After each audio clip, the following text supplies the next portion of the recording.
तशी तर दुपारची वेळ होती पण सकाळची कामं माझी दुपारची चालली होती. त्याचं कारण पण तसंच आहे.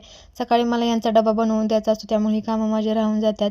झाडून काढणं, अंगणात पाणी मारणं आणि नंतरनं ऊन होतं. नंतरनं भांडी वगैरे हे सगळे कामं असतात त्यामुळे हे डायरेक्ट मला संध्याकाळी किंवा दुपारीच करावं लागतं.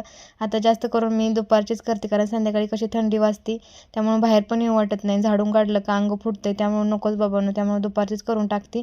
पाणी आधी मारते आणि मग शिंपडून झाडून वगैरे काढत असते. घरात आले, सोनूला अंघोळ घातली. तिला अंघोळ घालावीच लागते 2 टाईम कारण ही बाई इतकी मातीत खेळते ना, अजिबात ऐकायचं नाव घेईना या. आणि थोड्या उशिरासाठी मी बाहेर गेलेले कॅमेरा लावून, तर हिनं काय करून ठेवलं काय माहिती, अचानकच ब्लर दिसायला लागलं आणि हे मला आत्ता व्हिडिओ एडिट करताना समजलं होतं या. आता काय शूट घेतलं त्यामुळे ती डिलीट पण करू शकत नव्हती त्यामुळे म्हटलं चला असू द्या. तिचं आवरल्यानंतर मला पण अंघोळ वगैरे करून घ्यायची होती या, कारण मातीमुळं का नाही खरंच अंग इतकं फुटतंय का नाही नकोच वाटायला लागले आणि माझ्या चेहऱ्यावरती पहिल्यासारखे आता पिंपल्स यायला लागलं तर त्यामुळे म्हटलं चला आपलं अंघोळ करून घेतलेली बरी आणि कपडे पण लावायचे होते.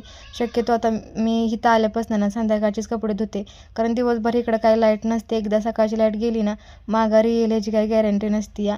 मग कपडे अडकून बसण्यापेक्षा मी संध्याकाळीच लावते. संध्याकाळी काही लाईट जास्त करून जात नाही, गेली तर लगेच येते.